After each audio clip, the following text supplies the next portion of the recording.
Palabras más, palabras menos.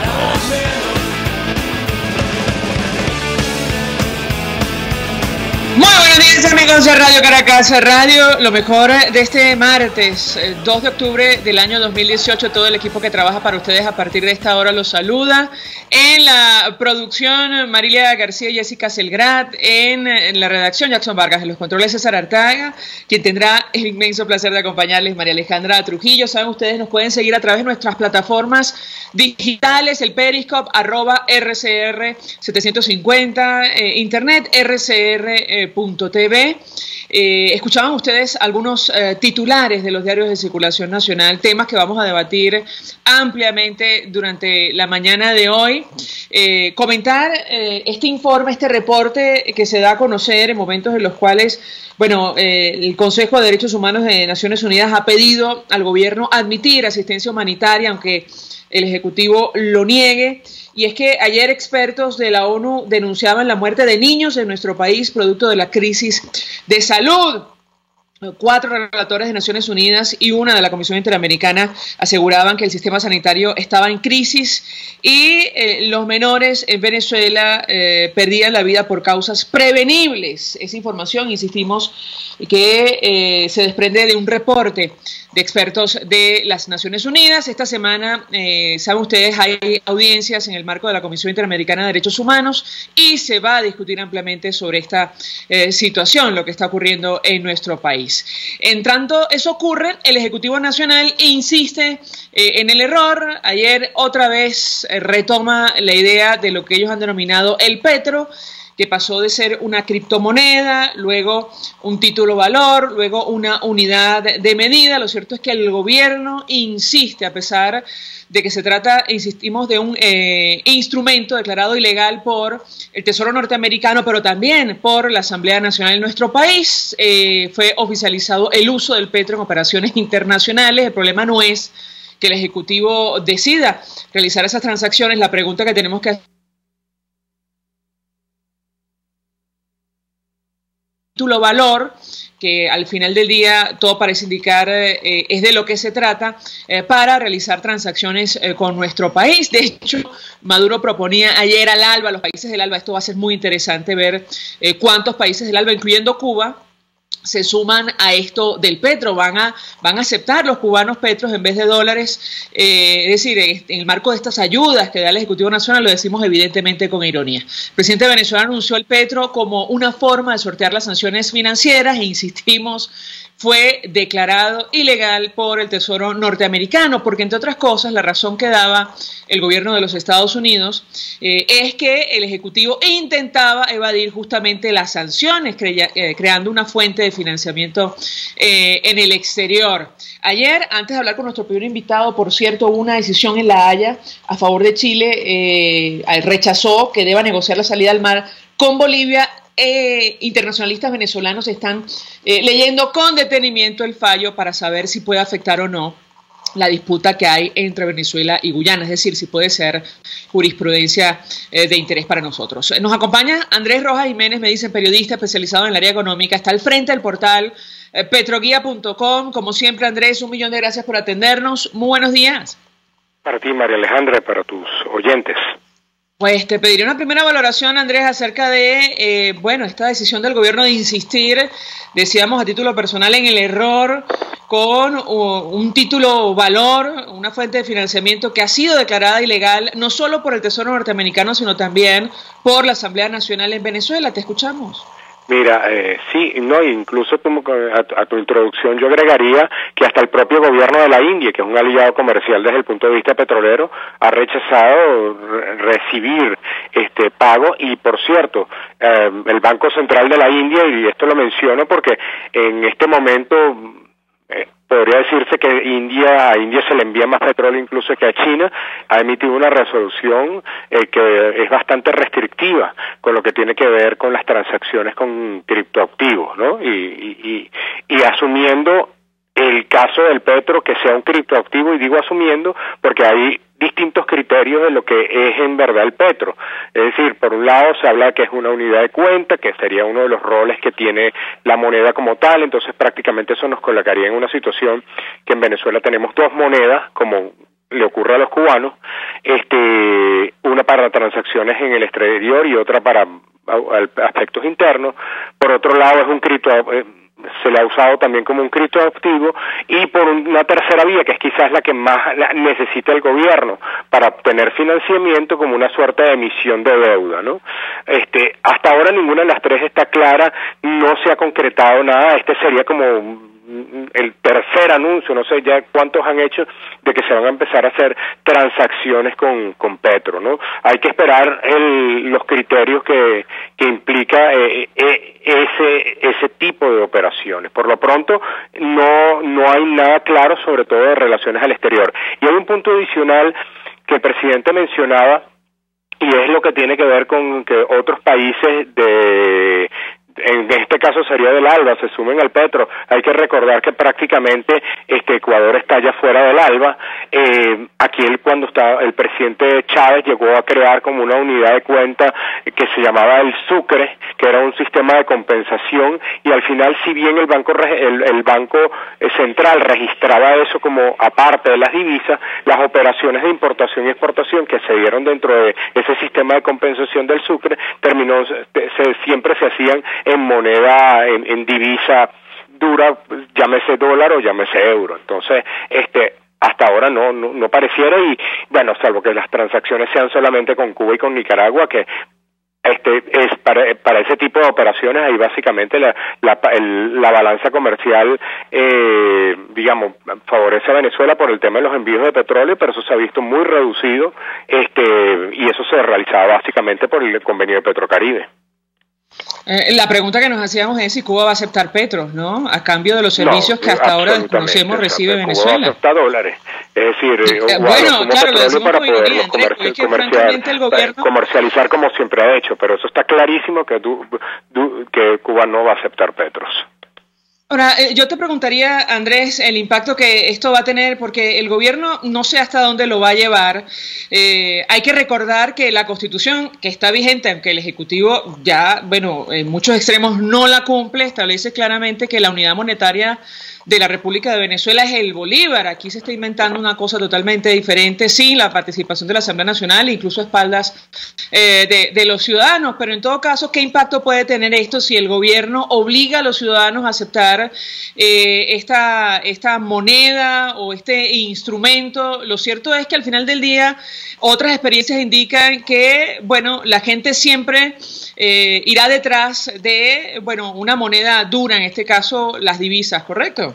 No, totalmente seguirá existiendo un mercado paralelo, es decir, esa es la lógica que dentro del gobierno no se termina de comprender, que el sistema económico siempre impone un mercado paralelo, y eso no solamente para la moneda, eso lo hemos visto con los alimentos, lo vemos con la gasolina, es decir, siempre ante las restricciones que puedan haber, o el hecho por irnos al caso del combustible, el presidente dice, nos roban la gasolina. No, presidente, el problema no es que roben la gasolina, el problema es que el incentivo, prácticamente el diferencial de precio al que Venezuela lo vende con respecto al que está en el exterior, genera el incentivo para el mercado paralelo. Y en el caso de la moneda sería, es decir, si el petro no se traduce, a menos que la intención sea desplazar al bolívar como moneda, y tenemos una nueva moneda que se llama el petro. Fíjate que te hablaba del caso de Cuba, o sea, uno va a Cuba y tienes una que está referenciada a las transacciones extranjeras. Uno va como turista, y básicamente uno tiene que operarse con lo que llaman el CUC con respecto al dólar. Ahora, por ese CUC te pueden dar unos pesos cubanos que te pueden servir para algunas transacciones. Por ejemplo, si uno quiere comprar libros, todos los libros del pensamiento económico, social y político de Fidel Castro, eso se compra en peso cubano, y entonces tú cambias los CUC por peso cubano. En algunos sitios que no son de corte turístico en La Habana, tú puedes pagar en peso cubano, te sale baratísimo, así lo tienes que hacer en sitios turísticos que tienes que pagar con CUC.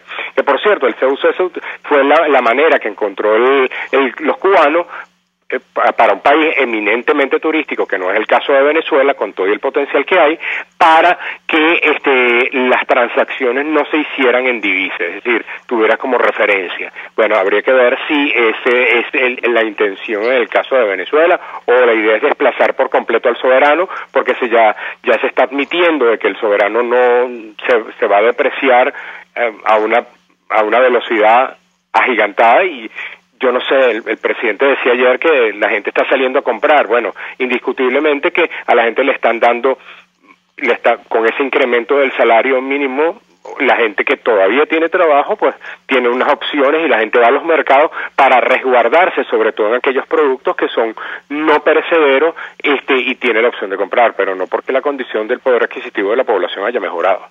Ahora, yo te digo sinceramente, Andrés, sale a comprar, pero es decir, lo que le alcanza con totalmente, los niveles de hiperinflación, la gente está saliendo lo que le alcanza, y en algunos casos estableces prioridades, es decir, si sacan detergente, pues compras detergente porque sabes que dentro de un mes va a costar. Eso no es nada. Nosotros no estamos viendo nada que no se haya vivido en cualquier país con hiperinflación. Es decir, eso es la diferencia es que eso eran los cuentos que yo recuerdo siendo adolescente, que le escuchaba gente que iba a Argentina o iba a Brasil y te lo echaban. Aquí hemos vivido con inflación de 2 dígitos y bueno, era manejable, pero resguardarse con detergentes, resguardarse con artículos no perecederos, y en el caso que tengas un excedente de dinero, entra dentro de la lógica normal de hiperinflación, porque sabes que vamos a tener el artículo te va a costar más caro. Pero volviendo al tema del petro, hasta ahora se le han dado tantos usos y tan poca claridad al tema de las operaciones con petro, que llega un momento que uno dice, bueno, ¿cuál es la insistencia de ahí? Mi interpretación es que hay un esfuerzo de tratar de ver si se consigue financiamiento a través de las operaciones con petro, y buscar alguna vía distinta al hecho de las sanciones, pero ningún socio, ni siquiera los más allegados, como es el caso de China o Rusia, han manifestado su interés de adquirir el petro. Creo que el único interés sería el día que mañana digan, bueno, un petro igual a $1, bueno, sería ya tanto como decretar la dolarización de la economía, que a criterio de muchos analistas, por cierto, María Alejandra, eso es lo que esconde el petro. Es decir, como no se quiere decir abiertamente que se quiere dolarizar, como fue la propuesta que hizo Francisco Rodríguez, el economista, dentro de la campaña electoral, como el que elaboró la propuesta del candidato Henry Falcón, pues el presidente Maduro lo que habla es, fíjate que él insiste mucho de la petro, ustedes me dolarizaron la economía, refiriéndose a los empresarios, y él insiste en que él está petrolizando los salarios. Todo pareciera que hay un intento de dolarizar, pero escondido. O sea, si uno ve en cuánto quedó el salario mínimo, a la tasa oficial vienen a ser $30, que por cierto es lo mínimo que te dice cualquier organismo multilateral para que una persona esté al raya en la línea de pobreza, ¿no? O sea, $30 mensuales. Pero ya esos $30, si uno se va al mercado paralelo, prácticamente es la mitad. Eso te iba a comentar, $30 en una tasa oficial fijada que no responde a la realidad en nuestro país. Ahora, yo no responde, y es muy baja, Andrés, por cierto. Así tuvieran $30, un salario mínimo de $30, es realmente, eso no es motivo de orgullo. Creo que eso no debe ser motivo de orgullo para ningún país, y menos en el caso de Venezuela.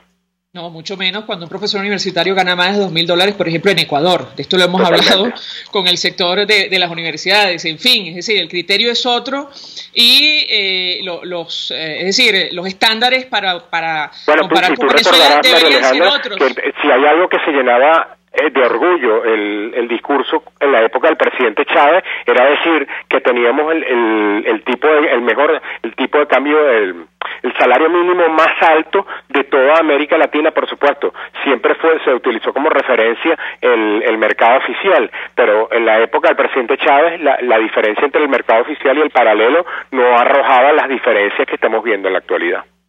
Ahora, hay otro elemento, Andrés, porque, bueno, insistimos, es decir, vaya usted a cualquier otro país con un petro a ver quién se lo recibe. Pasa exactamente lo mismo con con los bolívares, que tiene que ver con el argumento que utiliza el Ejecutivo Nacional sobre las reservas en Venezuela, que es el anclaje de esta moneda o título valor, y lo cierto es que la producción continúa cayendo. Ayer en una información de la agencia de noticias Reuters se daba cuenta de esta situación, una nueva caída registrada en el mes de septiembre, lo cual preocupa a los países de la OPEP, al igual que lo que está ocurriendo con Irán. Yo quisiera tu comentario en torno a este tema, porque tampoco con relación a esto el gobierno dice la verdad, es decir, este título valor no puede ser intercambiado por ningún bien, porque todo está bajo la tierra, y tal como van las cosas, bueno, la cosa probablemente se va a complicar. Quisiera tu comentario en torno a este tema. Mira, fíjate que lo que supuestamente soporta al petro es la reserva de uno de los bloques del bloque Ayacucho. Hasta ahora es en la faja del Orinoco. Ese es un bloque que en las veces que se ha intentado asignar no ha tenido suerte. Se ha encontrado con enormes trabas. Ahorita, dentro del marco de las reuniones, de la reunión que sostuvo el presidente Maduro en Beijing, se volvió a hablar de la asignación de bloques a China. Lo que se firmó fue un memorándum de entendimiento en el cual las partes acuerdan negociar. Es decir, hasta ahora dentro de esos bloques no hay una operación que uno diga esto como pudo ser en su momento el campo del Furrial, que era un campo muy rico desde el punto de vista de crudo en el oriente del país, o como puede ser la Ceiba en el occidente. Es decir, que tú digas, oye, son campos muy ricos y están explotando, y se inicia la actividad y soporta la producción, porque a lo mejor da para tantos años de producción. Ese no es el caso de esto. Es decir, se están sustentando sobre reservas que están allí, pero que viene todo el tema de la operación, y en este momento a PDVSA le está costando muchísimo no solamente la producción propia, sino la producción con sus socios, porque hay enorme cantidad de trabas, por cierto, no todas atribuidas a las sanciones. Hay muchas de las trabas que el tipo de cambio, por ejemplo, el haber mantenido por tanto tiempo anclado y en una tasa tan baja, eso se convirtió en una de las principales razones por las cuales se frenaron los financiamientos mucho antes de que se impusieran las sanciones. Es decir, ¿por qué? Porque para cualquier empresa traer $1, ya ni sencillamente le salía enormemente costoso por el tipo de cambio que había. Pero eso súmale el hecho de la poca eficiencia que ha habido en el control operacional por parte del socio extranjero, los temas de inseguridad. Es decir, hay una serie de factores que lamentablemente para Venezuela se han sumado en la actualidad y requieren como una estrategia de resolución completa. El presidente Quevedo, el presidente PDVSA, sostuvo, por ejemplo, una reunión el fin de semana con las empresas a las que se les asignó la operación de campo. En ninguna, por cierto, son del bloque Ayacucho. Básicamente son campos que ya están operativos y lo que se busca es levantar la producción, y él reitera que se va a lograr incrementar la producción. Recordemos la cifra que él dijo en Argelia hace apenas menos de 2 semanas, de 500.000 barriles en lo que resta del año. Eso nunca ha ocurrido en los mejores momentos de producción petrolera de Venezuela, y esas señales de incredulidad, esas señales de duda, lo que terminan es agravar la percepción que hay de riesgo con respecto a la economía venezolana, y no ayudan para nada. Es decir, puede ser que en el discurso hacia un público, hacia una audiencia aliada del gobierno, eso genere efectos políticos, pero desde el punto de vista internacional, desde el punto de vista de efectos de la comunidad internacional, esos llamados lo que hacen es restarle seriedad dentro del discurso oficial. Andrés, tenemos que hacer una breve pausa para ir a publicidad, pero yo quisiera dejarte la siguiente inquietud en la medida de tus posibilidades, que tiene que ver justo con la caída de la producción. Ayer el profesor Francisco Monaldi, que conoce perfectamente la situación de la industria de nuestro país, hacía referencia a esta información de Reuters que reportaba una caída de la producción petrolera de Venezuela a 2.25 millones de barriles diarios en septiembre. En julio reportaban 1.42 millones de barriles. Él habla de un colapso de 170.000 barriles diarios en solo 2 meses. y advertía, bueno, PDVSA en septiembre anunció que iba a subir a 500.000 barriles diarios para finales del año, evidentemente una situación que se cae por su propio peso. Yo quisiera tu comentario, pero al regreso de la pausa lo hemos conversado contigo. Es una situación, por cierto, que preocupa a la OPEP. Se tomará una decisión, entiendo yo, a finales de año, tomando en cuenta lo que está ocurriendo con Venezuela y con Irán. Te dejo la inquietud, pero te doy la palabra al regreso de la publicidad. Ya venimos. Usted escucha Palabras Más, Palabras Menos en RCR 750 AM. Puedes seguirnos en nuestras redes sociales. En Twitter, @RCR750, la radio que se ve. Mensaje del ingeniero Ramón López, vicepresidente del Colegio de Ingenieros de Venezuela. Apreciado colega ingeniero, arquitecto y profesional afín, el sistema de salud venezolano no presta la atención requerida y la altísima inflación encarece notoriamente este servicio. Es por ello que el Fondo de Previsión Social del CIP te ofrece un servicio de salud seguro, confiable y accesible, con amplia cobertura. Para mayor información visita el portal www.cib.net.be, Colegio de Ingenieros de Venezuela, construyendo futuro. En el restaurante Lolo, además de saborear, degustar exquisitos platos de carnes, pescados, mariscos, aves, arroces y más, también puedes ver y disfrutar los juegos de fútbol mundial o de cualquier otro deporte o competencia entre familiares y amigos. El bar-restaurante Lolo está en la urbanización Santa Mónica, avenida Teresa de la Parra, calle Rufino Blanco Fombona, pasando el centro comercial a la derecha. Bar-restaurante Lolo, poquito, pero sabroso, Mensaje del ingeniero José Peraza, tesorero del FONPRES CIB. Estimado colega ingeniero, arquitecto y profesional afín, el Colegio de Ingenieros de Venezuela y el Fondo de Previsión Social, preocupado por la salud de tu familia, ha diseñado un sistema de salud integral que coloca a tu disposición y que contiene asistencia primaria de salud, ambulancia, hospitalización, cirugía, oftalmología, dermatología, fisioterapia, psicología, odontología, farmacia y funerario. Para mayor información, visítanos a nuestros portales cib.net.be, fonprescib.net.be, Colegio de Ingenieros de Venezuela, construyendo futuro. Hola amigos, soy María Corina Machado. Todos los martes, María Corina estará contigo por RCR 750 AM. Acompáñenme de 1 a 2 de la tarde. Contigo, María Corina. Todos los martes, contigo. Solo por RCR 750 AM. Porque lo bueno une. Todos las piensan, todos las escuchan y María Alejandra Trujillo te las dice. Palabras más, palabras menos.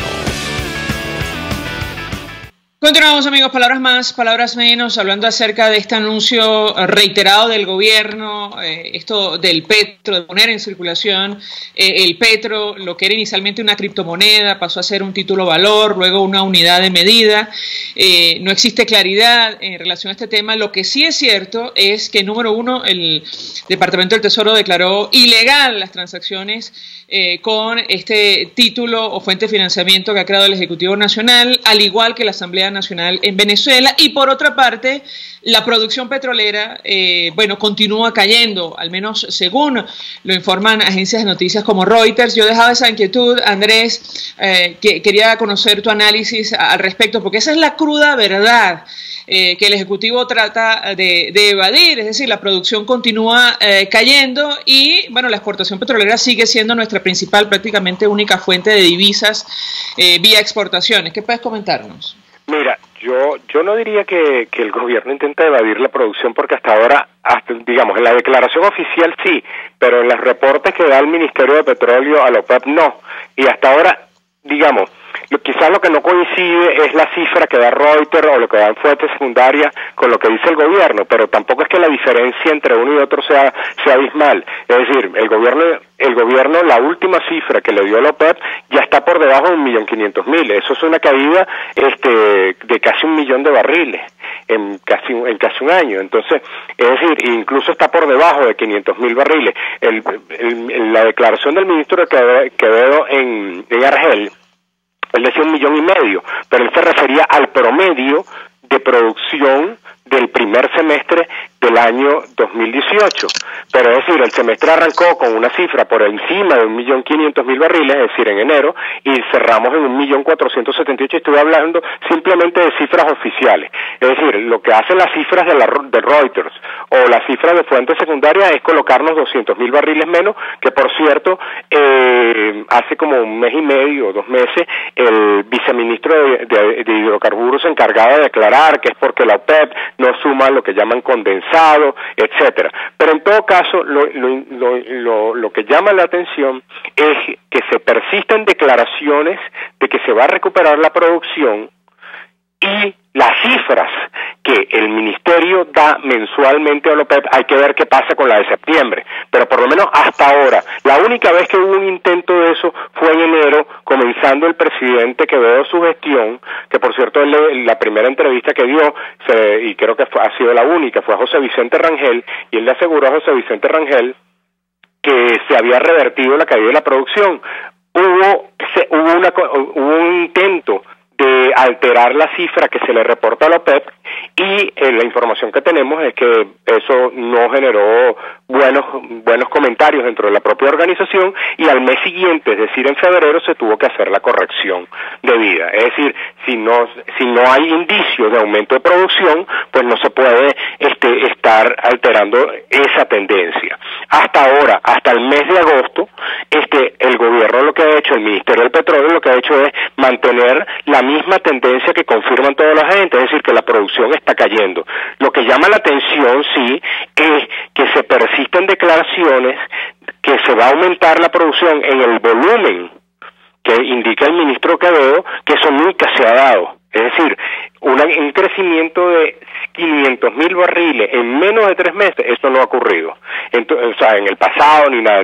Eso no genera credibilidad en la fuente, y eso es lo que justamente se cuestiona. Fíjate que la gente no cuestiona la cifra como tal, porque las cifras lo que hacen es terminar marcando la misma tendencia de las fuentes secundarias. Pero es que además, Andrés, diarios como Universal en versión electrónica recuerdan que la deuda vencida en nuestro país llegó a $6.400 millones en septiembre de 2018, y las autoridades no publican el pago de estos compromisos. Esa es la cruda realidad de la cual no habla el Ejecutivo Nacional, y yo quisiera tu comentario en torno claro, a eso forma parte de la opacidad. Fíjate, María Alejandra, que estamos en octubre, es decir, ya estaremos en el último trimestre del año, y esta es la fecha que PDVSA no ha presentado sus estados financieros del año 2017. Es decir, lo único que hizo PDVSA fue, al inicio del año, por un compromiso con los tenedores de bono, fue publicar su saldo de deuda al cierre del año 2017. Pero esta es la fecha. Usualmente PDVSA siempre, o sea, PDVSA antes de la llegada del presidente Chávez y todavía en los primeros años, siempre presentaba sus estados financieros del año anterior, como hacían todas las empresas, durante el primer trimestre. Por cierto, casi siempre se hacía como el 30-31 de marzo, que coincidía como con la fecha cuando cierra el plazo para cualquier compañía o cualquier persona de hacer su declaración de impuestos sobre la renta correspondiente al año anterior. Después, sobre todo cuando empezó la gestión de Rafael Ramírez, el conocimiento de los estados financieros terminó haciéndose como a mitad de año, es decir, en julio, a veces agosto, incluso se llegó a septiembre, recuerdo yo. Bueno, primera vez que llegamos a octubre y no sabemos nada de los resultados financieros de PDVSA. Digamos, se han difundido informaciones de manera oficial, pero ni oficialmente ni se conoce el reporte, ni se conocen lo que opina la firma KPMG, que es la que tiene que avalar los estados financieros, de cuáles fueron los resultados correspondientes al año pasado. Entonces, si a eso le suma que no conocemos las cifras llevamos varios años sin conocer oficialmente las cifras de producción, las cifras de inflación, que prácticamente se han tenido que crear mecanismos alternos para monitorear los indicadores económicos. El caso petrolero no escapa de eso. A mí me sorprende, por ejemplo, que te comentaba anteriormente, que todavía los técnicos de la OPEP, los técnicos del ministerio, siguen teniendo la facultad para suministrar información sobre la cifra de producción, y sobre todo que tengan todavía la potestad para poder decir, mira, la producción cayó. Ahora, a mí no me extraña ya que dentro de un poco tiempo, cuando uno descargue mensualmente el informe de la OPEP, aparezca, como ha hecho Irán, por cierto, en el pasado, que ya inicialmente no suministró información. Es decir, no hay data, y entonces, bueno, tendremos que seguirnos no solamente por la data oficial, sino por lo que te dicen las fuentes secundarias o la nota que tú comentas de la agencia Reuters. Ahora, la pregunta que yo te haría, Andrés, con estos niveles de deuda e incumplimiento, ¿no puede ocurrir lo que se temen desde hace bastante tiempo algunos analistas en nuestro país, que los tenedores de bonos, los acreedores en Venezuela se organicen para cobrar lo que se les adeuda, como ya ocurrió con una empresa como Crystalex? ¿Qué opinas tú? Puede ser, o como están haciendo dentro de las negociaciones con CNPC, que es China, que para saldar parte de la deuda que se tiene con ese país, ya ni sencillamente se le venden activos, como es el caso de Sinovenza. Fíjate, por cierto, María Alejandra, que en una entrevista, y yo invito a tus oyentes a leerla, que nosotros le hicimos hace una semana y media, una entrevista de 1 hora, al exministro de Petróleo, Rafael Ramírez, él comentaba que dentro de la estrategia de deuda, que incluye por supuesto la de PDVSA, que se tenía, y que esto fue aprobado por el presidente Maduro, y después el presidente Maduro lo echó para atrás, estaba la venta de Citgo. Es decir, el propio Ramírez reconoce allí que tú recordarás que sobre eso se comentó muchísimo, el presidente lo desmintió y después eso quedó así como un comentario extraoficial. Bueno, en esa entrevista, siendo ya Rafael Ramírez no solamente ministro de Petróleo, sino vicepresidente para el área económica, se le presentó un punto de cuenta al presidente Maduro sobre la opción de vender la totalidad de Citgo. Es decir, que PDVSA se desprendiera, privatizara, por decirlo así, su principal activo en los Estados Unidos. En esa entrevista el ministro Ramírez nos decía que cómo se garantizaban los barriles dentro del acuerdo de venta, estaba que por 20 años, si mal no me equivoco, iba a haber un acuerdo de suministro de crudo por parte de PDVSA a ese comprador de esa refinería. ¿Cuál era la idea de vender Citgo? Que le entrara dinero a Venezuela y Venezuela pudiera pagar y reducir en una buena cantidad su saldo de deuda. Bueno, habría que ver si dentro de esa estrategia del gobierno, en el caso de incurrir en incumplimiento, estarían planteadas privatizaciones de empresas públicas o cesión de empresas mixtas. Como la información que nosotros tenemos es que eso viene. Eso está planteado, no como no dentro del concepto de privatización como se hizo aquí en los años 90, pero sí dentro de un esquema, por ejemplo, de cesión de participación en empresas mixtas, sobre todo con aquellas empresas que se consideren aliadas o de países cercanos a Venezuela, que en este caso serían básicamente China, eventualmente Rusia, y posiblemente podría entrar en ese juego la India. Aunque se ubique, es decir, hablemos de acuerdos que se ubiquen al margen de la Constitución y la propia ley de hidrocarburos. Ahora, yo te preguntaría, bueno, Andrés... Ya, fíjate que, María Alejandra, ya hay un precedente. Es decir, hace 2 años a Rosneft se le vendió participación en la empresa Petromonaga y Rosneft lo aceptó. Es decir, habría que ver qué país lo acepta o no lo acepta. China hasta ahora no lo ha aceptado, vale decir, están en negociaciones, pero no ha aceptado todavía el caso de Sinovenza, pero Rosneft lo aceptó. Habría que ver si la contraparte del otro país lo acepta o no lo acepta. Rusia como que no tiene problemas con eso.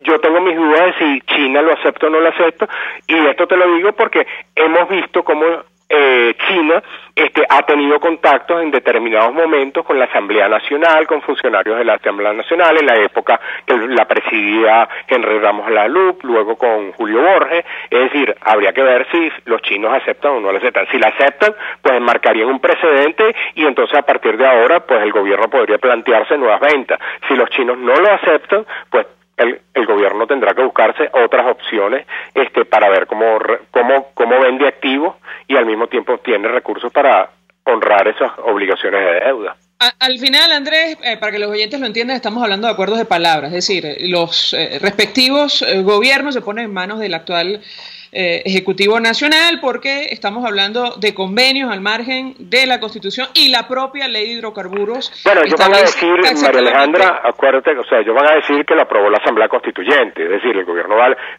gobierno cada vez que hace estos actos, es decir, para darle la legalidad a criterio del gobierno, argumenta que están siendo aprobados por la Asamblea Nacional Constituyente. Por eso te digo, es decir, habría que ver si el otro país lo acepta, habría que ver cómo queda eso, si se aprueba una nueva constitución, tenemos una nueva constitución, qué figura se le da, es decir, estamos en presencia de unos aspectos que el gobierno está intentando darle la legalidad, que hasta este momento sabe que no tienen, porque hay un marco jurídico vigente, etcétera, y ha tenido problemas. Pongo el caso de China como ejemplo, porque hasta ahora China no ha aceptado ni siquiera se anunció que se iba a iniciar se firmó un memorándum de entendimiento. Eso es simplemente un inicio de negociaciones formales, y dentro de esas negociaciones no solamente entran los criterios de negocio, sino también los criterios legales, si es o no legal. Hay, entendemos, bufetes de abogados que han hecho las observaciones a CNPC de lo que implica esa operación desde el punto de vista jurídico. Hay que esperar si el gobierno de China y la CNPC, que es la principal compañía petrolera de ese país, aceptan o no aceptan esa venta. Ahora, Andrés, tú mencionabas la entrevista con Rafael Ramírez. Él últimamente ha conversado con distintos medios de comunicación, como no ocurría antes cuando estaba en la industria, pero nos llama profundamente la atención lo que él decía, no sé si a tu portal o a otro, sobre, el regalo, digamos, que estaría haciendo el Ejecutivo Nacional, o el reparto de nuestras riquezas, de nuestros activos. Yo quisiera tu comentario, porque hablamos de un funcionario que en buena medida es responsable de lo que está pasando hoy. Recordamos el criterio que utilizó de la PDVSA rojita, lo que fue la salida de más de 20.000 personas altamente calificadas de la industria, y los casos de corrupción que salpican hoy día su entorno. Por ejemplo, ahora mismo me viene a la mente lo que está pasando en Andorra. Yo quisiera tu comentario en torno a este tema, lo que él ha dicho sobre, esto que está haciendo hoy día el Ejecutivo Nacional, esto de, entregar nuestros activos a diestra y siniestra según su criterio. Te escuchamos. Mira, sí, ha sido, por lo menos en la entrevista que nos concedió a nosotros, y lo ha dicho tanto en sus artículos de opinión como en otras entrevistas a medios, que hay una actitud del gobierno del presidente Maduro de desmontar todo lo que fue el plan de soberanía petrolera que inspiró el presidente Chávez.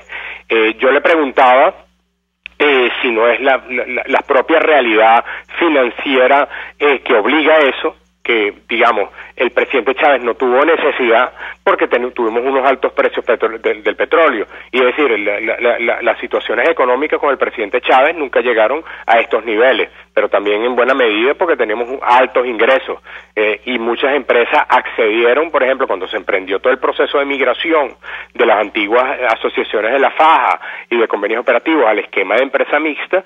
Si bien hubo empresas que no aceptaron, como es el caso de Exxon o de Conoco, y fueron arbitrajes, hubo otras como el caso de Chevron o el caso de Total, la antigua empresa Statoil, que ahora se llama Equinor, que sí lo aceptaron. Entonces las condiciones eran totalmente distintas, no eran adversas, y en la práctica hoy prácticamente obligan al presidente Maduro a tener que tomar esa decisión. Ahora, eso él lo ve como un desmontaje de la propia concepción del plan de soberanía petrolera. Y en cuanto a lo del tema de las detenciones, él señala que es una persecución que hay en su contra, con fines políticos, es decir, de tratar de cerrarle paso. Es su lectura, ¿no? Más allá de...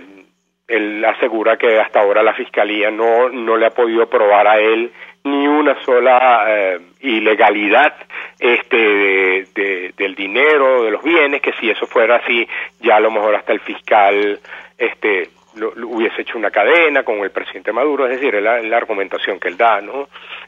Pero indiscutiblemente que parte de este problema Por ejemplo, este tema ya de por sí, aún sin las sanciones, aún sin los arbitrajes internacionales, en los años 2011, 2012, y todavía en el inicio del gobierno del presidente Nicolás Maduro, que Rafael Ramírez estaba allí, ya PDVSA tenía problemas de financiamiento para poder levantar producción. La producción, vale decir, María Alejandra, que ya estaba cayendo. Lo que pasa es que no caía poco y no en los niveles que estamos viendo en la actualidad, porque en la actualidad se han sumado una serie de factores. Pero ya había, si uno ve los últimos, sobre todo después del año 2009, uno ve una tendencia que marcadamente a una caída en la producción, con algunos picos de repente en unos meses muy puntuales, pero la tendencia ya mostraba una baja y se acelera sin lugar a dudas a partir del año 2016. Claro, Andrés, yo me refería al escándalo de Andorra, no a las investigaciones puertas adentro, que bueno, ya se determinará en su momento a qué responden, digamos, estas averiguaciones internamente en Venezuela, pero el escándalo de Andorra es absolutamente evidente. Se habla del lavado de más de 2.000 millones de dólares que salpica a buena parte del entorno de Rafael Ramírez.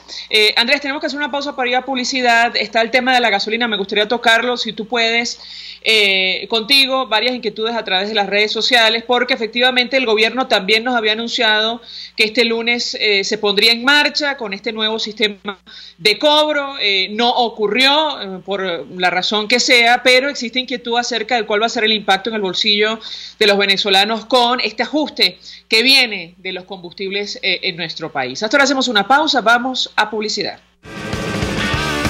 Estás escuchando Palabras Más, Palabras Menos, por RCR 750 AM.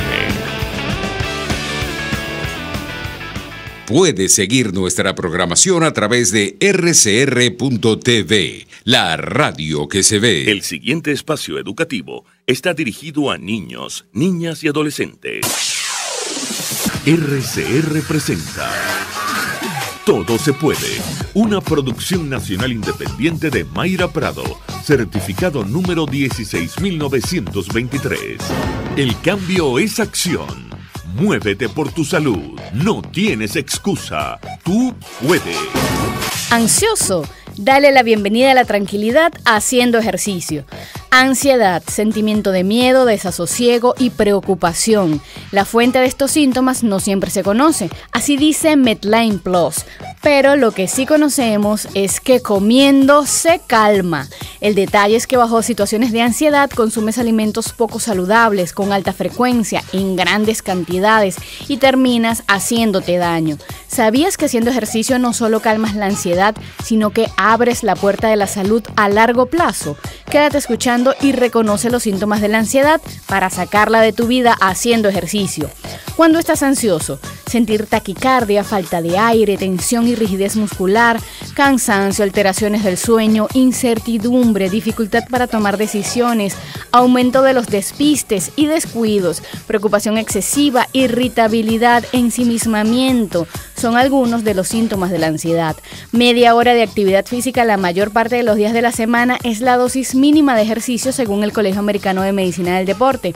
Si estás ansioso, escucha los efectos de esta dosis.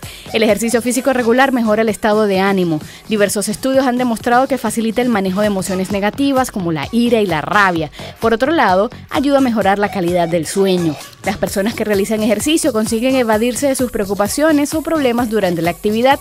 Mejora la sensación de fortaleza, de seguridad y de control sobre sí mismo y sobre el medio. En este sentido, el ejercicio físico ayuda a mejorar nuestra sensación de autoeficacia. La práctica de ejercicio puede mejorar la autoestima. Los cambios en el cuerpo pueden mejorar nuestra imagen corporal y hacer que nos sintamos mejor con nuestro físico. Por otro lado, también puede aumentar el sentimiento de mayor dominio en habilidades y capacidad física. Finalmente, la práctica de ejercicio puede ser una buena oportunidad de conocer y establecer relaciones con otras personas. Tener relaciones sociales puede ayudar en nuestro proceso de cambio, sirviéndonos de apoyo social, de distracción de nuestros problemas, de refuerzo personal. Ante una situación de ansiedad tenemos la oportunidad de hacer gala de nuestro arsenal de autocuidado. ¿O por qué no? adquirir nuevas herramientas. El ejercicio físico te da la oportunidad de poner tu cerebro en tu cuerpo. La sensación de tensión muscular, de esfuerzo, de movimiento se unirán a cada logro, reforzando tu autoestima y transmitiéndote que puedes lograr lo que quieras. Aléjate de la cocina y sacude tu ansiedad con ejercicio. Todo se puede. RCR presentó Todo se puede con Mayra Prado. Síguela por Twitter, @todosepuede.net. Una producción nacional independiente de Mayra Prado. Certificado número 16923. Mensaje del ingeniero Ramón López, vicepresidente del Colegio de Ingenieros de Venezuela. Apreciado colega ingeniero, arquitecto y profesional afín, el sistema de salud venezolano no presta la atención requerida y la altísima inflación encarece notoriamente este servicio. Es por ello que el Fondo de Previsión Social del CIP te ofrece un servicio de salud seguro, confiable y accesible, con amplia cobertura. Para mayor información visita el portal www.cib.net.be. Colegio de Ingenieros de Venezuela, construyendo futuro. ¿Buscas cauchos para tu carro, camioneta, picoto o camión? Acércate a la Cauchera Fran Luis, donde tienen el que buscas al mejor precio y con insuperables promociones. Cauchera Fran Luis al final de la Avenida Baral, pasando la estación de servicio, teléfono 0212-481-1752. Cauchera Fran Luis, tu mejor opción. Mensaje del ingeniero Kenick Navarro, presidente del FOMPRES CIB. Apreciado colega ingeniero, arquitecto y afín, el Fondo de Previsión Social del Colegio de Ingenieros de Venezuela, FOMPRES CIB, diseñó para la protección de tu salud el Sistema Integral de Previsión Social. El mismo tiene a tu disposición beneficios de la solvencia, asistencia primaria de salud, el plan de salud con coberturas de acceso VIP, todos estos planes pensando en la protección de tu familia. Para mayor información visita fomprescib.net.be. Colegio de Ingenieros de Venezuela, construyendo futuro. RCR 750 AM. Porque lo bueno une. En RCR somos vanguardia. Toda la programación de tu RCR también la puedes seguir a través de la internet. Audio y video en tiempo real. Noticias y mucho más. No te pierdas ni un segundo de nuestra programación. No hay excusa ni cadena que valga para que dejes de escucharnos. Ingresa a rcr.tv, la radio que se ve. Información, opinión, contraste. María Alejandra Trujillo está en Palabras Más, Palabras Menos. Continuamos, amigos, palabras más, palabras menos, hablando acerca del petro, la situación de la industria, y ustedes preguntan a través de las redes sociales sobre el incremento de la gasolina. Andrés Rojas nos acompaña. Andrés, una última pregunta. Agradecemos habernos acompañado la mañana de hoy en esta amplia entrevista, pero que tiene que ver con el incremento de la gasolina. ¿Qué pasó? ¿Qué información manejas tú? Porque se había anunciado que este lunes se iniciaba el cobro con los nuevos precios, además con el nuevo sistema, y agregaría la siguiente inquietud: ¿quién está asesorando al gobierno hoy día en materia económica? Te escuchamos. Aló. Adelante, Andrés, bueno, lo del precio es que se ha retrasado porque no hay acuerdo todavía sobre el tema del precio que se debería cobrar, porque cuando hablamos de referencia internacional, eso tiene un rango muy amplio, pero en todo caso estamos hablando de si PDVSA quiere cubrir costos de producción o se quiere evitar formalmente el contrabando. Si se quiere evitar el contrabando, eso implicaría un precio equivalente a 60 centavos de dólar por litro, que es el precio que en este momento se está vendiendo la gasolina en la zona fronteriza, en el departamento norte del Santander. Ahora, fíjate que el presidente Maduro, por un lado, habla de eso, pero al mismo tiempo le daba la orden al ministro Quevedo de reactivar las estaciones de servicio fronterizas, con precios internacionales, pero al mismo tiempo decía que compensen, que sean preferenciales con respecto al precio de venta en el TACHI, en Colombia. Entonces aquí es donde viene la contradicción. Bueno, ¿se quiere o no se quiere acabar el contrabando? ¿Se quiere o no se quiere vender a precio internacional con respecto a Colombia? ¿Se va a mantener esa figura de estaciones fronterizas? Porque esas figuras se crearon justamente mucho antes de la llegada del presidente Chávez, como una manera para evitar el contrabando. La gente del departamento norte de Santander tuviera un acceso a una gasolina en la cual PDVSA no perdiera, pero que al mismo tiempo fuera relativamente económica, tomando en cuenta la realidad social de esa zona, porque para uno que vive en Caracas o para quien vive en Bogotá, la frontera justamente está marcada ahí en el puente internacional Simón Bolívar, pero para quienes son del Táchira, son del departamento norte de Santander, saben que esa frontera prácticamente no existe, porque tienes una realidad vibrante en ambos países, tienes familiares en ambos lados, hay gente que trabajaba en Venezuela y vivía en Colombia o viceversa, es decir, hay una realidad fronteriza que para alguien de Colombia, alguien de Bogotá o alguien de Caracas resulta incomprensible, y eso solamente lo comprenden quien vive en zona fronteriza. Entonces, por eso se establecieron esas estaciones fronterizas, pero no hay un criterio ahorita unificado de qué es lo que se quiere con respecto a la política de reducción de combustible,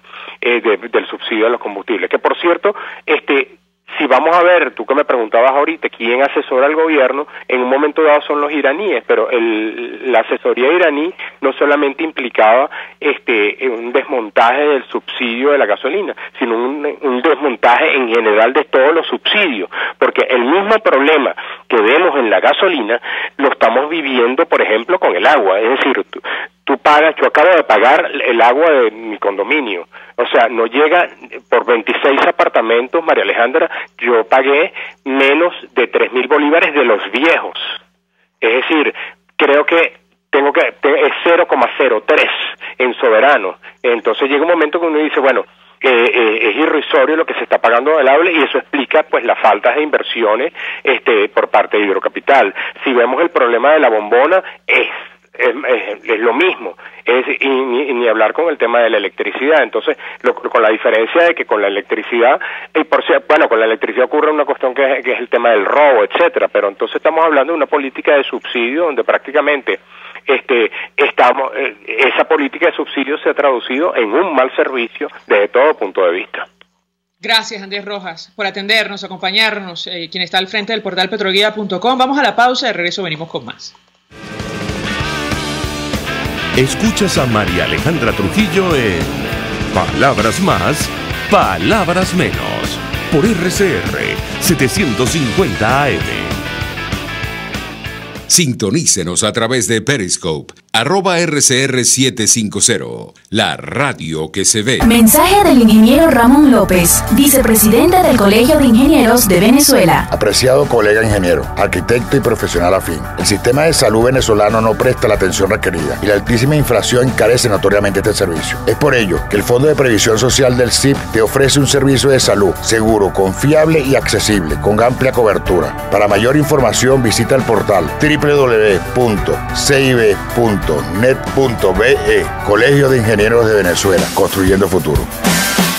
Las lesiones ocurren todos los días y en Globalterap te garantizamos tu pronta recuperación con tratamientos de rehabilitación personalizados de electroterapia, ultrasonido, láser, tracción lumbar y cervical, drenaje linfático y rehabilitación cardíaca. No te confundas, estamos en el Centro Comercial Multiplaza Paraíso, nivel empresarial 2, teléfono 0212-461-9087, Globalterap, y despídete del dolor. Mensaje del ingeniero José Peraza, tesorero del FONPRES CIB. Estimado colega ingeniero, arquitecto y profesional afín, el Colegio de Ingenieros de Venezuela y el Fondo de Previsión Social, preocupado por la salud de tu familia, ha diseñado un sistema de salud integral que coloca a tu disposición y que contiene asistencia primaria de salud, ambulancia, hospitalización, cirugía, oftalmología, dermatología, fisioterapia, psicología, odontología, farmacia y funerario. Para mayor información, visítanos a nuestros portales cib.net.be, fonprescib.net.be, Colegio de Ingenieros de Venezuela, construyendo futuro.